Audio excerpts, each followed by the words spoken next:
Salut à tous, ravi de vous retrouver sur canalturf.com pour évoquer les réunions de ce mardi 19 avril. Nous commencerons l'émission par le tiercé écarté quinté plus. Il se déroulera sur l'hippodrome d'Auteuil. J'aurai ensuite des informations à vous transmettre concernant la réunion 4 sur l'hippodrome de Paris-Vincennes. Sachez également qu'il vous est possible de liker et de partager ce programme, et ce via nos différents réseaux sociaux. Donc pour ce quintet, j'aime beaucoup le numéro 9, Hirson. C'est un cheval qui compte déjà 4 podiums en 8 courses courues. Il n'a encore jamais gagné, mais il pourrait bien combler cette lacune à l'occasion de cette épreuve retenue pour le quintet. Lui qui reste sur 2 places de deuxième, dont celle obtenue dans un quintet, le prix Souviens-toi, le mois dernier. On peut lui opposer le numéro 10, UPK de Tex, qui avait terminé dans son sillage à l'occasion de ce même quintet, prix Souviens-toi, le mois dernier. Un cheval qui avait également signé 2 plaisants succès au cours du meeting d'hiver de Pau. Le 9 et le 10, mes 2 préférés. Je le reposerai toutefois le numéro 4, Osaville. C'est vrai qu'Osaville reste sur une chute sur les haies de Nantes, mais auparavant le cheval avait bien gagné sur le steeplechase d'Auteuil. Ici, je pense qu'il convient de le racheter. Le numéro 6, c'est Inside Montliouis, qui possède des références à ce niveau. Le cheval avait remporté un handicap de même facture, le prix Daniel Lescal l'an dernier, et il vient de se classer 3e du récent prix Prédicateur. C'était sur le tracé proposé. Sa chance est donc considérable. Le numéro 1, Air Commodore, ici, mérite une note de méfiance. Il a couru 4 quintés et s'est toujours classé parmi les 5 premiers. Mieux encore, il y compte 3 podiums, dont un succès. Je pense ici que pour sa course de rentrée, lui qui n'a pas été revu depuis le mois de novembre, il peut parfaitement faire l'arrivée d'entrée de jeu. Il en a les moyens, malgré son top weight. Le numéro 2 dans cette épreuve, c'est Chichi de la Vega, un cheval qui a déjà bien fait également à ce niveau de compétition. Il avait terminé 6e derrière Air Commodore à l'occasion d'une prestation commune l'an dernier. Sachez également que le cheval a bien fait, c'était également l'an dernier, à ce niveau pour sa deuxième sortie de l'année. Je pense qu'il va afficher les progrès après une course de rentrée effectuée le 20 mars.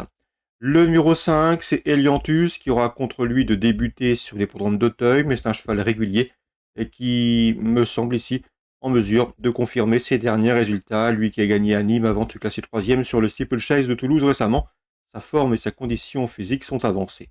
Le numéro 13, Eximia, a terminé 2e d'un handicap à Compiègne le mois dernier, et sur cette performance, il convient de la surveiller de près. Je pense qu'elle peut venir corser les rapports. Quand nous partons, on citera le numéro 15, On Your Marks. Résumé chiffré pour ce quintet du mardi 19 avril à Auteuil. 9, 10, 4, 6, devant le 1, le 2, le 5 et le numéro 13. Suite du programme, dans la deuxième, à mon avis, il faut faire confiance au 207 Really Gone. 2 courses sur le steeplechase, une victoire et une place de deuxième. Des statistiques que ce 207 Really Gone devrait pouvoir confirmer dans ce deuxième rendez-vous. On peut lui opposer le numéro 3, Impétrant Lord, au départ de son premier réclamé avec une belle chance, et le numéro 2, Zinoa, qui a couru 4 courses à réclamer et qui a déjà signé 3 places de deuxième, 207, 203, 202. Dans la quatrième, sachez que le 403 Intus Rifles est estimé par son entraîneur Patrice Quinton. C'est un Rifles qui a 4 ans, qui a couru, qui a gagné en plat, qui a gagné 2 fois également l'an dernier sur les haies, qui pour ses débuts sur le steeple a pris une bonne deuxième place. C'était fin mars, à mon avis, sa chance est prépondérante, le 403 Intense Rifles.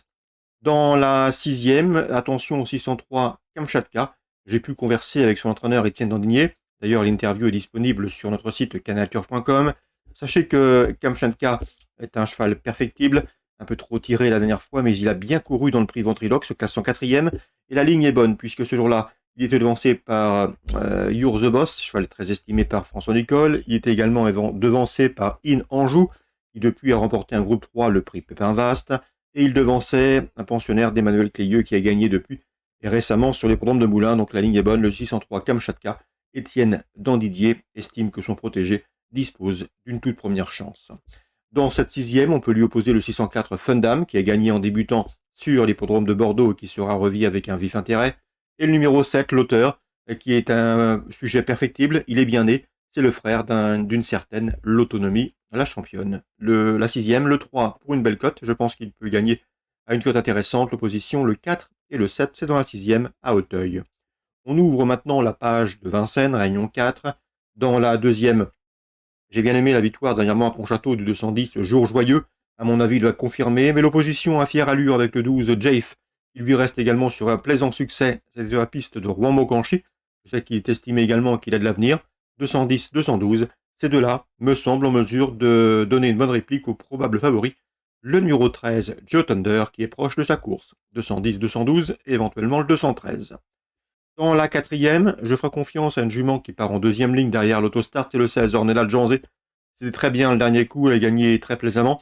Comme vous le savez sans doute, les chevaux de Florian Joseph ont été malades pendant plusieurs mois au cours de l'hiver, ils reviennent progressivement au mieux, et pour la plupart, ils sont en retard de gain. C'est le cas, à mon avis, du 416 Ornella de Janzé.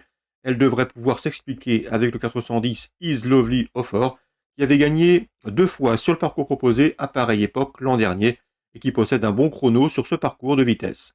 416, 410, deux juments qui partent en deuxième ligne derrière l'autostart, mais au regard de l'opposition, je les pense capables de se mettre en évidence.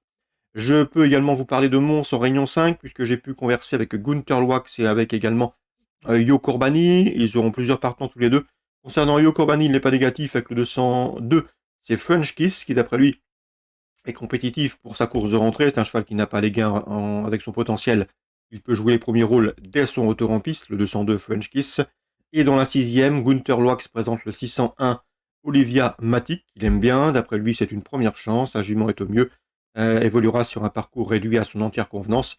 Il est confiant. Il convient de lui opposer toutefois le numéro 4 dans cette épreuve. C'est Mitt Walker, qui, dans cette épreuve, a déjà des références sur le tracé, qui possède le meilleur chrono d'ailleurs sur le parcours proposé, et qui avait été drivé par Gunther Loax d'ailleurs lors de sa dernière victoire. Donc dans la sixième, deux préférés pour moi, le numéro 1 et le numéro 4, c'est à Mons en Réunion 5. Bonjour à tous, très bonne journée, et à très bientôt sur canalturf.com.